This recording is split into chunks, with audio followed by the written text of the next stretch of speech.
Bismillah, alhamdulillah, wassalatu wassalamu ala rasulillah. Today I want to share with you the topic of whispers in the mind, a very sensitive topic, and in Arabic it's called al-waswasa, which means what your mind whispers to you and the questions and thoughts. Allah subhanahu wa ta'ala addressed this in the Quran in Surah An-Nas, and the Prophet, peace be upon him, advised us to recite this verse when whispers do come to us. Allah says, قل أعوذ برب الناس ملك الناس إله الناس من شر الوسواس الخناس الذي يوسوس في صدور الناس من الجنة والناس.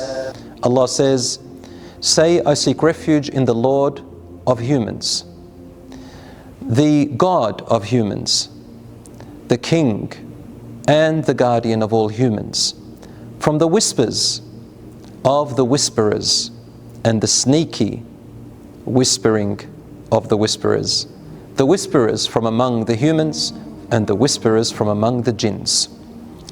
So this verse tells us that it's normal to get whispers, and that sometimes the whisperings come from the Shaytan, Satan, or the jinns, or your own qareen.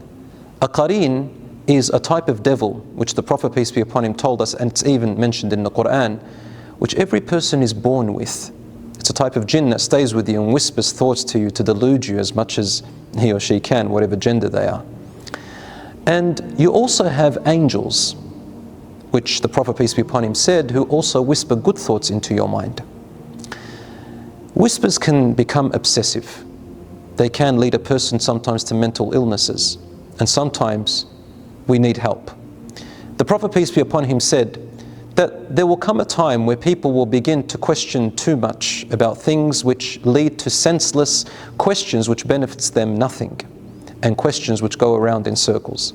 He says, Satan will come and make you ask questions about creation at first, and then you continue to ask questions upon questions until it leads you to matters which don't benefit you anymore, but just out of fun they begin to ask, well, if God created everything, who created God?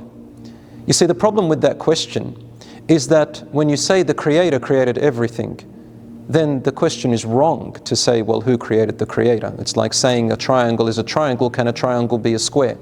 Obviously it's an absurd question. But this is how whispers develop. And so you go around in circles. A group of companions came to the Prophet, peace be upon him, and the hadith is in Sahih Muslim. They said to him, O Messenger of Allah, we get whispers in our minds which our hearts hate tremendously, and we'd rather you throw us in the fire than tell you what they are. The Prophet, peace be upon him, became happy and said to them, is this really what you feel? Alhamdulillah, who has returned the ability of the Shaytan to mere whispers. And then he said, ذَاكَ صَرِيحُ الْإِيمَانِ. That is a sign of your true faith and belief. How?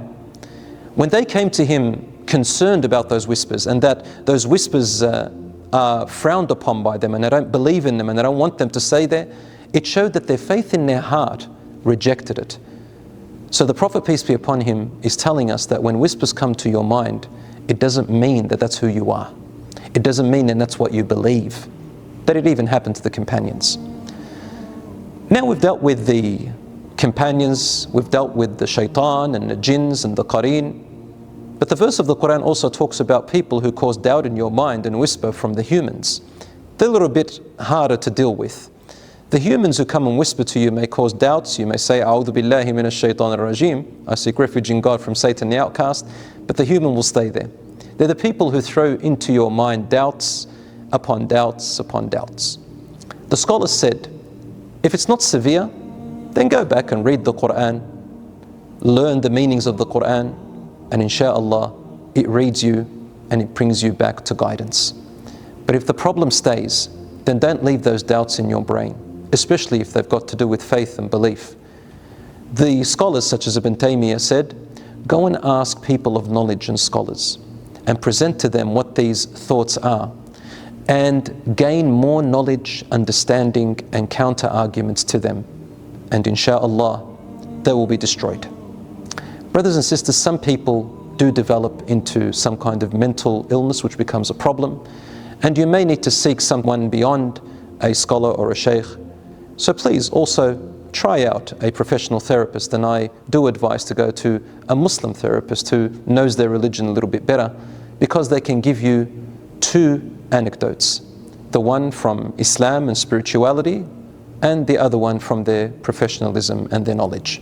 I ask Allah subhanahu wa ta'ala to keep us protected from whispers and to keep us guided and safeguard us all. Ameen. Wassalamu alaikum wa rahmatullahi wa barakatuh.